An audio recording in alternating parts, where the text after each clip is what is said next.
Praise lord. అందరికీ వందనాలండి. దేవుని పరిశుద్ధ నామ స్తోత్రం కలుగునుగాక. దేవుని వాక్యం చదువుకొని మనం దేవుని వాక్యం ధ్యానించుకుందామండి. మార్కు రాసిన సువార్త మొదటి అధ్యాయము 14వ వచనం నుండి మనం అక్కడ రాయబడిన వాక్యం చదువుకొని మనం దేవుని మాటలను ధ్యానించుకుందాం. మార్కు రాసిన సువార్త మొదటి అధ్యాయము 14వ వచనం నుండి. యోహాను చెరపట్టబడిన తర్వాత యేసు, కాలం సంపూర్ణమై ఉన్నది, దేవుని రాజ్యము సమీపించి ఉన్నది, మారు మనసు పొంది సువార్త నమ్ముడని చెప్పుచు దేవుని సువార్త ప్రకటించుచు గలిలయకు వచ్చెను. ఆయన గలిలయ సముద్ర తీరమున వేడుచుండగా సీమోను సహోదరుడు ఆంద్రయు సముద్రములో వల వేయుట చూచెను. వారు జాలరులు. యేసు, నా వెంబడి రండి, నేను మిమ్మను మనుషులను పట్టు జాలరులుగా చేసేదనని వారితో చెప్పాను. వెంటనే వారు తమ వలలు విడిచి ఆయనను వెంబడించిరి. ఆయన ఇంకా కొంతము దూరము వెళ్ళి జెబెదయి కుమారుడగు యాకోబును అతని సహోదరుడగు యోహానును చూచెను. వారు దోణిలో ఉండి తమ వలలు బాగు చేసుకొనుచుండిరి.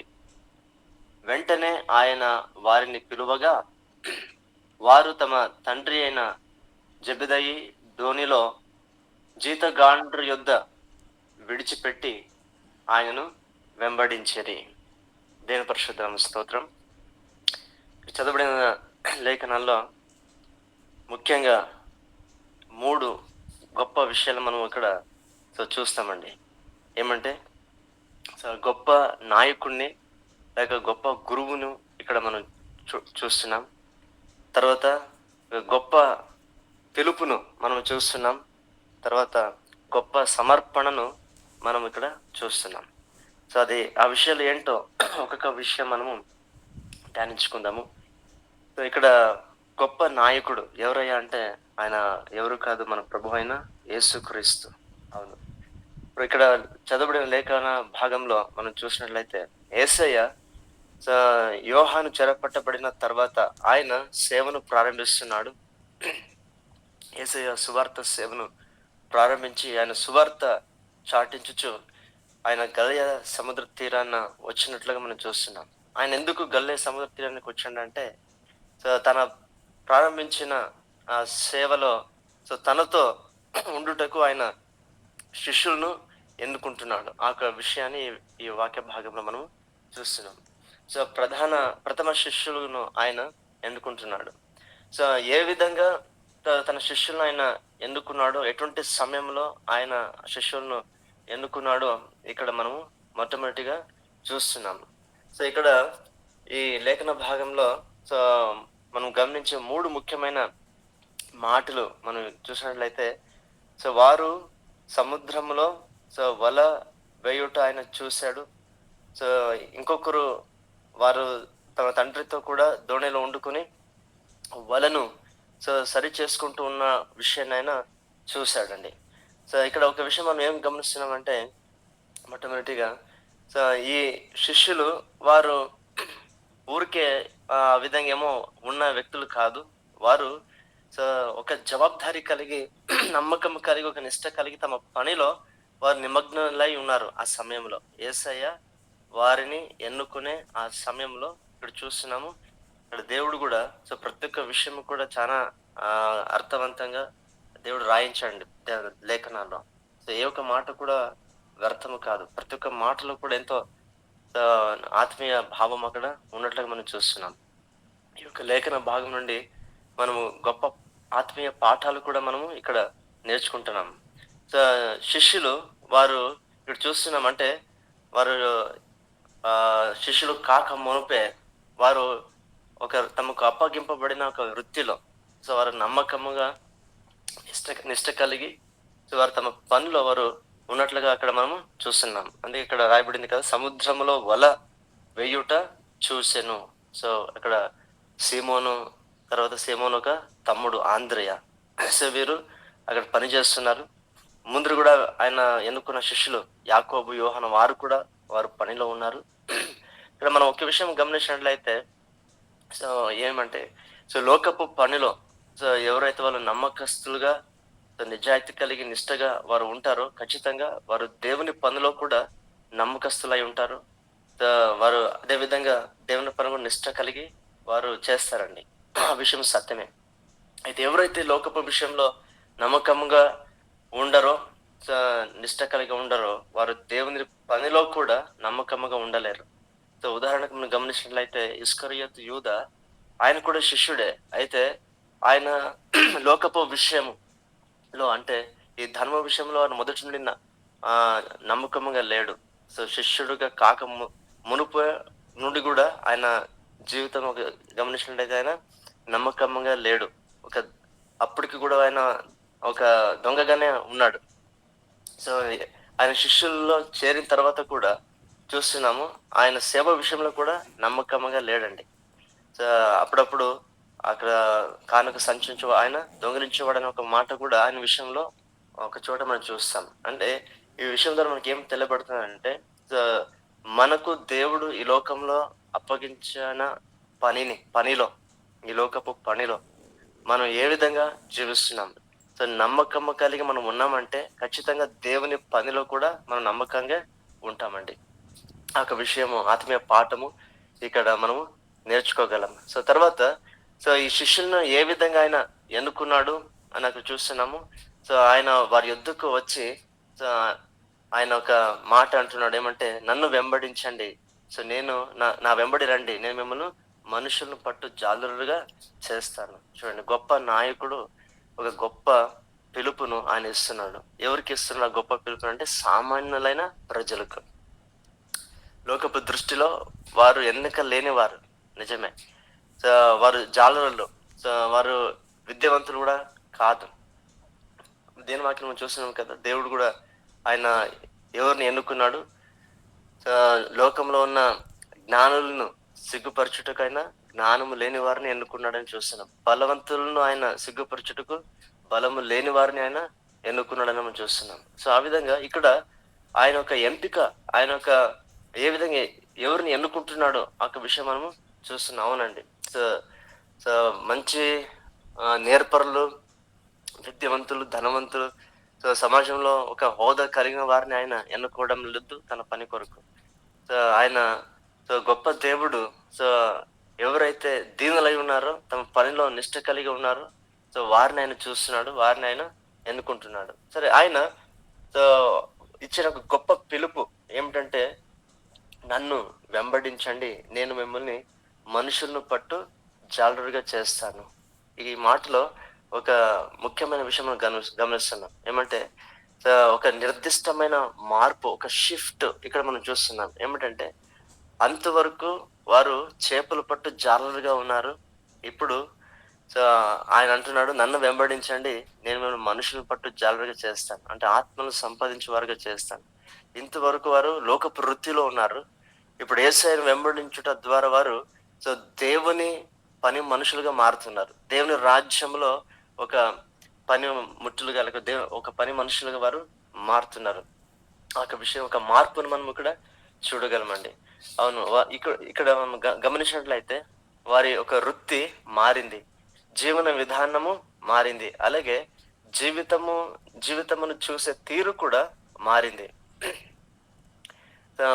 ఇందాక వారు తమ కొరకు జీవించువారుగా ఉన్నారు. అయితే ఇక మీదటి నుండి వారు తమ కొరకు కాక తమను ఏర్పరచుకున్న దేవుని కొరకు, తర్వాత ఇతర మనుషుల యొక్క క్షేమము కొరకు ఇక మీదట వారు జీవించువారుగా మారుతున్నారు. దేవునికి స్తోత్రం. జీవితం యొక్క పరమార్థమును అనగా తమ జీవితం యొక్క ఉద్దేశమును వారు కనుక్కున్నారండి.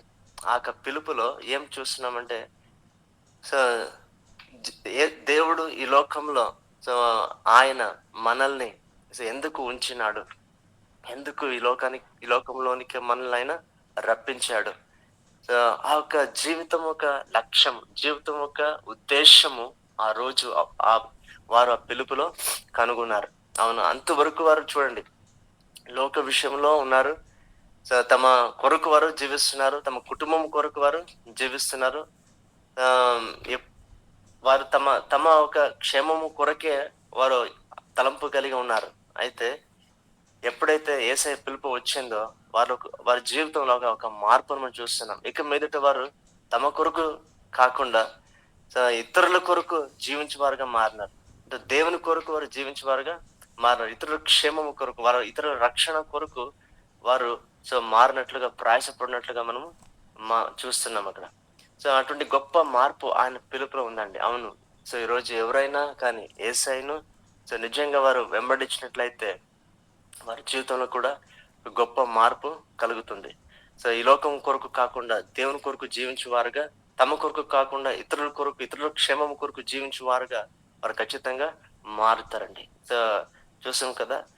ఒక మార్పును ప్రతి ఒక్క ఆయన పిలుపులో నిజమంటే ఒక గొప్ప మార్పు ప్రతి ఒక్కరి జీవితంలో అది కనిపిస్తుంది. అంతవరకు చీకటిలో ఉన్నవారు వెలుగులోనికి వస్తారు, ఒక మార్పును చూస్తారు. అంతవరకు అబద్ధములో ఉన్నవారు సత్యంలోనికి నడిపించబడతారు. అంతవరకు మరణములో జీవించే వారు ఇక మీదట జీవములో వారు జీవించేవారుగా ఒక మార్పును వారు తమ జీవితంలో కనుగొంటారు, చూస్తారండి.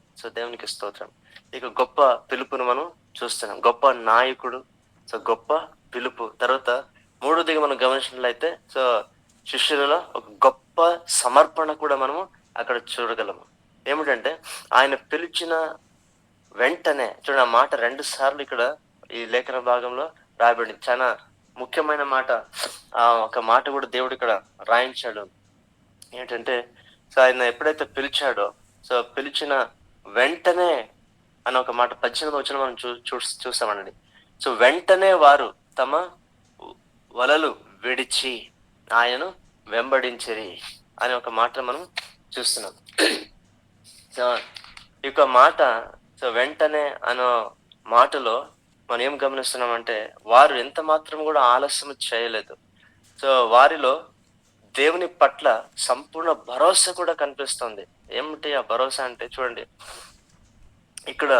వారు వెంటనే ఏం విడిచిపెడుతున్నారు? వలలు విడిచిపెట్టి ఆయన వెంబడించిరి. అంటే ఈ వలలు అన్న ఒక మాట మనం చూసినట్లయితే ఏం వారు నిజంగా విడిచిపెడుతున్నారంటే వారు తమ జీవితమునకు ఏదైతే ఆధారముగా ఉన్నది అని వారు అంతవరకు అనుకున్నారో, ఈ వృత్తి అనేది ఒక జీవితానికి, వారు జీవించడానికి లోకము జీవనోపాధికి ఒక ఆధారం. ప్రతి ఒక్కరికైనా ఒక వృత్తి అనేది కంపల్సరీ ఉండాల్సిందే కదా ఈ లోకం జీవించాలంటే. ఒక జీవన ఆధారంగా మనము చూస్తున్నాం. ఆ జీవన ఆధారాన్నే వారు ఆ రోజు విడిచిపెడుతున్నారండి. తమ జీవితంలో ఏదైతే విలువ కలిగి ఉన్నదో, ప్రాముఖ్యము అని వారు అనుకున్నారో అటువంటి దానిని, ఆ ఒక వృత్తిని అనగా వారి జీవితమునే వారు త్యాగము చేస్తున్నారు. దేవునికి స్తోత్రం. చూడండి ఈ విషయం ఒక గమనించినట్లయితే it is not joke or silly thing. ఇది ఒక మామూలుగా ఎంచే విషయం కాదండి. ఆ రోజు వారు వృత్తిని విడిచిపెడుతున్నారు. తమ జీవోపాయాన్ని అంటే తమ జీవితాన్నే వారు అక్కడ సమర్పిస్తున్నారు. అది ఇక మామూలు ఆషామాష విషయం కానే కాదు, ఎంత మాత్రం కాదు. ఎందుకంటే సాధారణంగా మనం గమనించినట్లయితే దేవుని కొరకు మనం ఏదైనా విడిచిపెట్టాలన్నప్పుడు చాలా వరకు చాలా మనిషి ఆలోచన చేస్తాడు. ఉదాహరణకు మనకు వచ్చే రాబడి 10,000 ఉందంటే ఆ 10,000లో 1,000 దేవుని సేవ నిమిత్తం విత్తాలంటే, లేకపోతే కష్టంలో ఉన్న వారికి సహాయం చేయాలన్నప్పుడు ఆ విషయం వచ్చినప్పుడు చాలా ఆలోచన చేస్తాం కదా. వెంటనే లోబడం. 1,000 రూపాయలు ఇచ్చేస్తే ఎట్లా, ఒక 1,000 రూపాయల కొరకు అంతగా ఆలోచన చేస్తాం. ఒకవేళ ఒక నెలంతటి ఒక జీతాన్ని రాబడినే ఇవ్వాల్సి ఉంది అన్నప్పుడు ఇంకెంతగా మనిషి ఆలోచన చేస్తారు. ఇక్కడ ఒక నెల కాదండి, తన జీవితం మొత్తం ఇంకా వారు సమర్పిస్తున్నారు. ఆ విషయం గమనించినట్లయితే వారిలో గొప్ప ఒక సమర్పణ మనం చూస్తున్నాం. ఇక్కడ వారిలో ఉన్న భరోసా చూడండి. ఏంటంటే అయ్యో ఈ వృత్తిని వదిలిపెట్టేస్తే నెక్స్ట్ మా జీవితంలో ఏ విధంగా మనము ఇంకా పోషణ మనం చేసుకోగలము, మా కుటుంబ పరిస్థితి ఏంటి, మా కుటుంబం పోషించాలా, ఇవన్నీ విషయము వారు అస్సలు తలంచలేదండి. ఆ విషయం గురించి వారు చింత చేయలేదు. వారికి కుటుంబం ఉంది. పేతురుకు కుటుంబం ఉంది, యోహాను యాకోబులకు కుటుంబం, వాళ్ళ తండ్రితో ఉన్నారు అక్కడ పనిలో, అక్కడ చూస్తున్నాం. వారు ఆ వృత్తిని విడిచిపెట్టే సమయంలో వారు రేపటి విషయం గురించి గాని, భవిష్యత్తు విషయం గురించి గాని ఏమాత్రం కూడా వారు చింత చేయలేదు. ఆలోచన చేయలేదు. ఇక్కడ చూస్తున్నాం కదా! వెంటనే అన్న మాట చూస్తున్నాం. ఆలస్యం చేయకుండా ఆ గొప్ప పిలుపును వారు అందుకొని అప్పుడే తమ జీవితాన్ని సంపూర్తిగా వారు త్యాగం చేసి యేసయ్యను వెంబడించినట్లుగా మనము చూస్తున్నాం. ఇక్కడ మనం గమనించినట్లయితే ఈ మూడో విషయం గొప్ప సమర్పణ ఏదైతే మనము ఇక్కడ చూస్తున్నామో, ఈరోజు క్రైస్తవ జీవితంలో మనం ఒకసారి మనం గమనించినట్లయితే సో మన జీవితంలో ఎంతవరకు ఆ గొప్ప సమర్పణ కలిగి మనము ఈరోజు జీవిస్తున్నాం అనేది చాలా ప్రధానమైన విషయం అండి. యేసయ్య సో ఆయన ఏమంటున్నాడంటే ప్రతి ఒక్కరి విషయంలో కూడా ఆయన ఒక విషయాన్ని ఆయన కోరుకుంటున్నాడు. ఏమంటే, కాగా ఎవడైనా నన్ను వెంబడింప కోరిన ఎడల వాడు తన్ను తాను ఉపేక్షించుకొని తన సిలువను ఎత్తుకొని ప్రతి దినము నన్ను వెంబడించాలి అని ఒక మాట ఆయన అంటున్నాడు కదా. ఆ మాటలో మనం మొట్టమొదటి విషయం ఏం చూస్తున్నామంటే, యేసును వెంబడించటంలో మొదటి మెట్టు ఏమిటంటే తమను తాము ఉపేక్షించుకొనుట. ఇక్కడ ఆ విషయం శిష్యులు మనం చూస్తున్నాం. ఆ రోజు వారు ఆ వృత్తిని విడిచిపెడుతున్నారంటే నిజంగా వారు ఏం విడిచిపెడుతున్నారంటే తమ స్వార్థాన్ని వారు విడిచిపెడుతున్నారు. రేపు ఎట్లా మనం జీవించేది? సాధారణంగా చూడండి, నేను, నాకు, నాది అనేది మనిషిలో సెల్ఫ్ అనేది ఖచ్చితంగా ప్రతి ఒక్కరిలో ఉంటుందండి. ఎంతవరకైతే మనము ఈ స్వార్థాన్ని, సెల్ఫ్‌ని మనము విడిచిపెట్టలేమో అంతవరకు ఖచ్చితంగా మనము ఆ సిలువను ఎత్తుకోలేము. ఎంతవరకైతే ఆ సిలువను మనం మోయలేమో నిజంగా యేసయ్యని మనము వెంబడించలేమండి. యేసయ్యని మనము వెంబడించకపోతే నిజంగానే శిష్యులుగా మనము జీవించలేము, ఉండలేము. ఆ మాత్రము ఆ మాట చాలా వాస్తవం. ఇక్కడ శిష్యుల జీవితంలో మనం చూస్తున్నాం. వారు తమ స్వార్థాన్ని వారు విడిచిపెట్టేశారు. తమ జీవితాన్ని వారు సమర్పించినారు. ఆ మాటకు మనం వస్తే రోమీయులకు రాసిన పత్రిక కూడా 12వ అధ్యాయం మొదటి 2 వచనాల్లో లేఖనంలో ఏమైతే రాయబడిందో ఆ నిజమైన ఆరాధన ఇక్కడ మనం చూస్తున్నాం. అక్కడ లేఖనం చూస్తున్నాం కదా, మీరు మీ దేహములను సజీవ యాగముగా మీరు సమర్పించండి. అవును. దేవుని బలిపీఠము మీద తమ జీవితాలని వారు అర్పించి ప్రభువును వారు వెంబడించినట్లుగా మనము చూస్తున్నాము. అవునండి.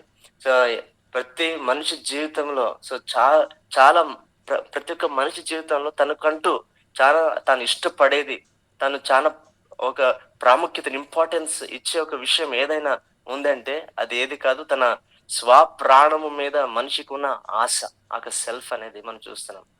అవును. సో ఆ సెల్ఫ్ కొరకే కదా ఈరోజు మనిషి ఒక జీవిస్తున్నాడు. తనకు ఏదైనా ఆయనకు సరిగా విలువనివ్వకపోతే నాకు నాది నేను అన్న విషయం అక్కడ చూస్తున్నాం. సో ఈరోజు ఎందుకు మనము ఒకరిని క్షమించలేకపోతున్నామంటే మన సెల్ఫ్‌ని మనం వదులుకోలేకపోతున్నాం కాబట్టి. సో ఎవరైనా మనకు సరిగ్గా పలకరించకపోతే నన్ను సరిగ్గా పలకరించలేదే అనే ఒక ఫీలింగ్, బాధ కలుగుతుంది. ఎందుకంటే మనం సెల్ఫ్‌లో మనం జీవిస్తున్నాం. అంటే మన స్వార్థం కలిగి నేను అనేది మనం ఎప్పుడైతే కలిగి ఉంటామో అంతవరకు నిజంగా ప్రభువుని మనం వెంబడించుట ఒక మార్గం అనేది మనం కనుక్కోలేము. ఇక్కడ ఆ విషయం చూసిన వారు తమ జీవితాన్ని వారు త్యాగం చేస్తున్నారు. సిలువ మార్గం అంటే అది త్యాగంతో కూడిన మార్గమే అని ఇక్కడ మనము ఆత్మీయ గొప్ప పాఠాన్ని మనము నేర్చుకుంటున్నామండి.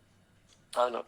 ఈరోజు మనము గమనించినట్లయితే మన జీవితంలో ఒక పరమార్థాన్ని మనము కనుగోలంటే, మన జీవితం ఒక ఉద్దేశమును కనుగోలంటే ఖచ్చితంగా మనల్ని మనము విడిచిపెట్టాల్సిందే. మన స్వార్థాన్ని మనం త్యాగం చేయాల్సిందే. మన బ్రతుకులను సంపూర్ణంగా ఆయన బలిపీఠం మీద సమర్పించాల్సిందే. అప్పుడు గాని మనం ప్రభుని నిజంగా సేవించలేమండి. ఆయన సేవకులుగా మనము జీవించలేం. ఆయన ప్రభు ఒక శిష్యులుగా, నిజమైన క్రైస్తవులుగా, విశ్వాసులుగా మనము బ్రతకలేమండి.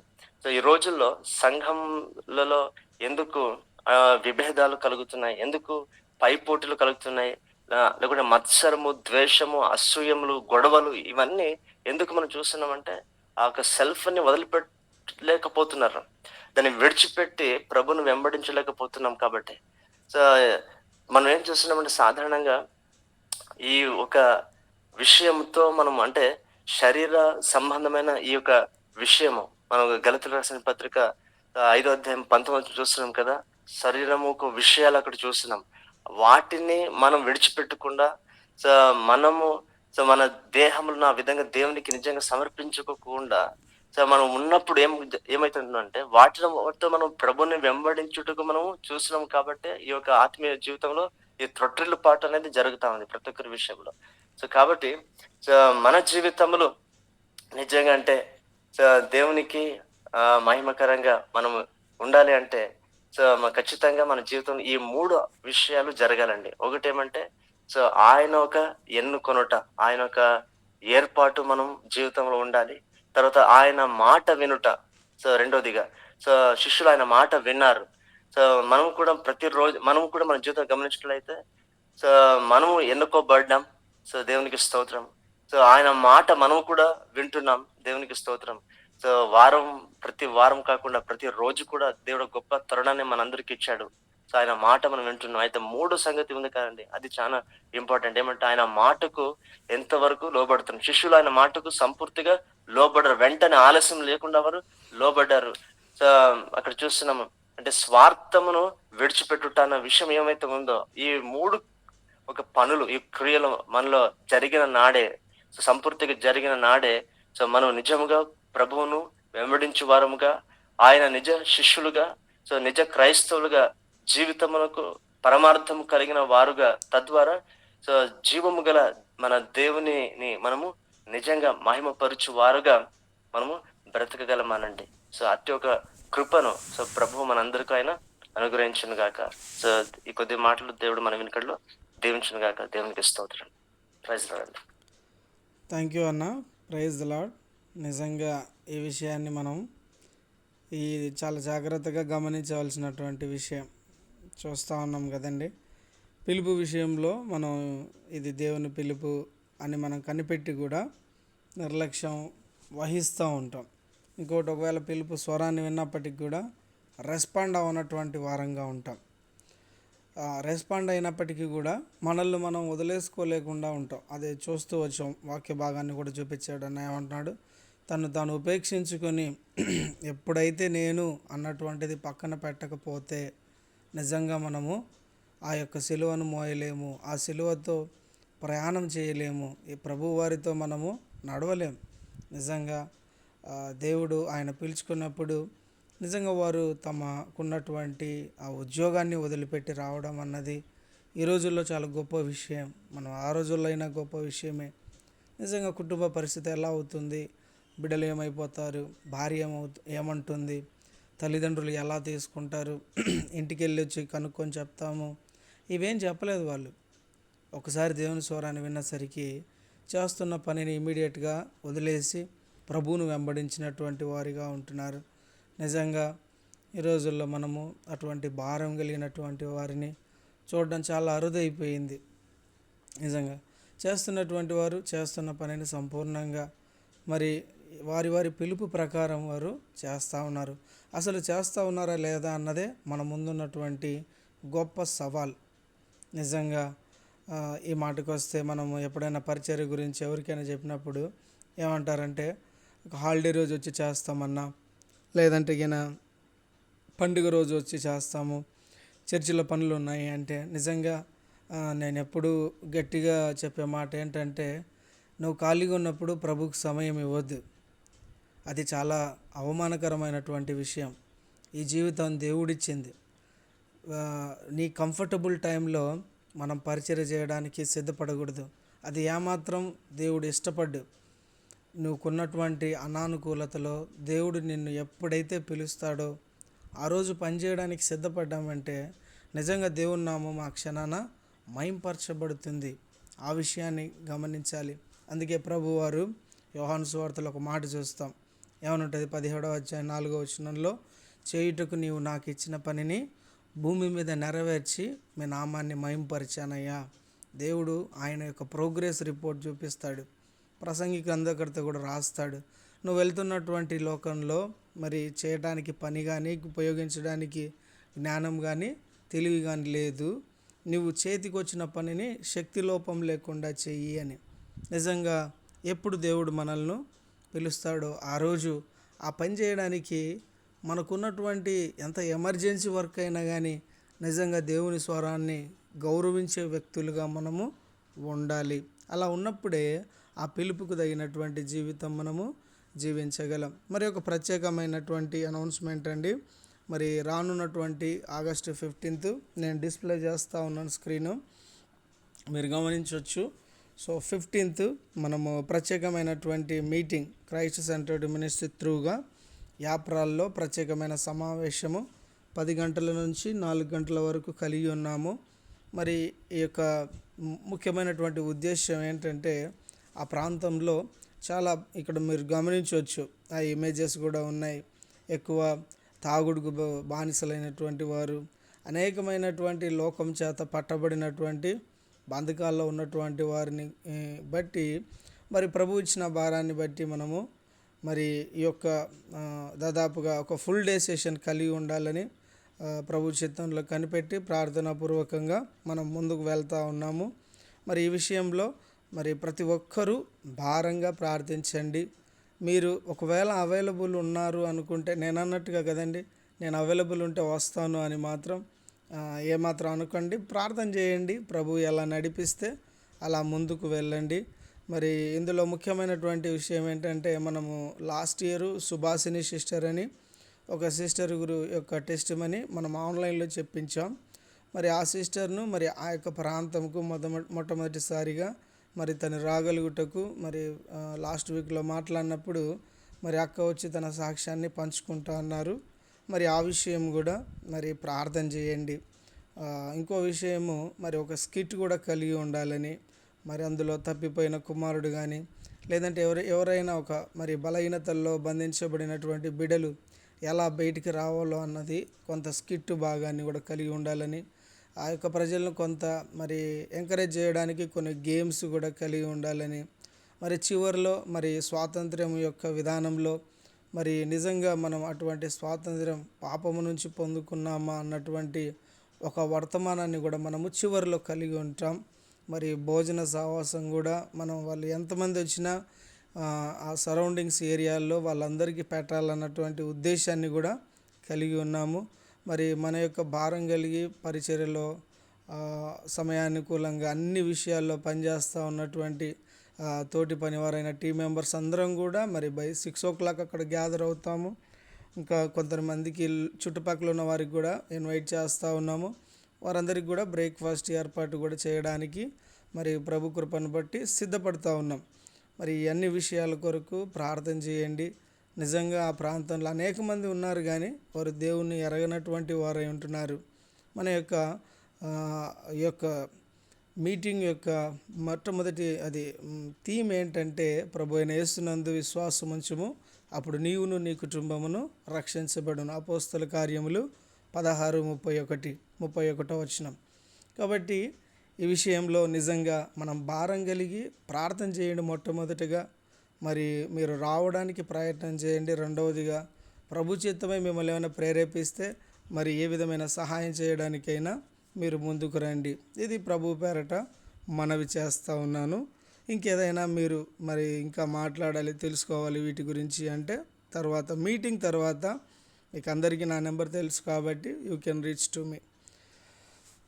ఈ యొక్క నిజంగా ఈ భారంగా ప్రార్థన చేయండి. రోజులు చాలా కష్టతరంగా ఉంటున్నాయి. ఉన్న అవకాశాన్ని సద్వినియోగపరచుకోవాలన్నటువంటి ఉద్దేశంతో మనం ముందుకు వెళ్తూ ఉన్నాము. ప్రత్యేకంగా మరి మీ వ్యక్తిగత సమయంలో వ్యక్తిగత ప్రార్థనా సమయంలో ఈ యొక్క కూడిక కొరకు నూతన ఆత్మలు రాగలుగుటకు, మరి అనేక మంది సువార్త సత్యాన్ని, మన యొక్క పరిచర్య జరుగుతున్న ప్రాంతం పక్కనే ఫుట్బాల్ ఆడుతూ ఉంటారు యవనస్తులు, మరి వారు కూడా రాగలుగుటకు, దేవుడు ప్రతి ఒక్క హృదయాన్ని మరి ఆయన ఆత్మచేత నడిపించి ఆ సువార్త సత్యాన్ని వినగలుగుటకు ఉన్నటువంటి కార్యక్రమాలన్నిట్లో ప్రభునామం మహింపరచబడినట్లు మరి ఏ విధమైన ఆటంకాలు లేకుండా మరి ఆరంభం నుంచి ముగింపు వరకు ప్రభువు మాత్రమే ఆధిపత్యం వహించలాగున ఉన్న పరిస్థితులన్నిటినీ సమయానుకూలంగా మరి ఎలాంటి వ్యతిరేకత లేకుండా అన్ని విషయాల్లో మరి ముందుకు సాగుటకు మీ అందరూ ప్రార్థన చేయండి. ప్రభు ప్రేరేపించినట్టయితే మీ హస్తాలు కూడా చాచండి. వేటిని బట్టి మనము చేయాలి చేయకూడదు అన్నటువంటి ఉద్దేశం కాదు, కానీ మన ముఖ్యమైన భారం వచ్చేసి ప్రార్థన ప్రార్థన ప్రార్థన. ఇంతకు మించి మనము ఎక్కడికి వెళ్ళము. దయచేసి ప్రార్థించండి. మన ముందున్న ప్రార్థన అంశాల కొరకు కూడా జ్ఞాపకం చేసుకోండి. ఇంకేదైనా 1-2 పాయింట్స్ మిస్ అయింటే మన సిస్టర్ నల్లి గారు యాడ్ చేస్తారు. Otherwise will move to prayer. అక్కడ ఏమైనా ఉంటే యాడ్ చేయండి, లేదంటే మనం ప్రార్థనలోకి వెళ్దాం. Covered everything. Yes. Main important is prayer. First time ఇంత పెద్ద గ్యాదరింగ్ చేస్తున్నాం ఆఫ్టర్ మెడికల్ క్యాంప్. అది బ్రదర్ షేర్ చేసినట్టు the main reason behind this is salvation. అక్కడ వాళ్ళకందరికీ రక్షణ కావాలి, అండర్స్టాండింగ్. ఆ రోజు వాళ్ళు కంప్లీట్ గా అక్కడ వాళ్ళ టైం ని వాళ్ళు కేటాయించాలి. బికాస్ అక్కడ ఉన్న మనుషుల మెంటాలిటీస్ కంప్లీట్లీ డిఫరెంట్, వాళ్ళ అండర్స్టాండింగ్ కూడా డిఫరెంట్, ఎవరికి చదువు లేదు. So prayer with much burden. Many should come to the knowledge of Jesus Christ on that day. Brother has covered everything. Thank you. Yes, దయచేసి ప్రార్థించండి. Praise the Lord. పరిశుద్ధ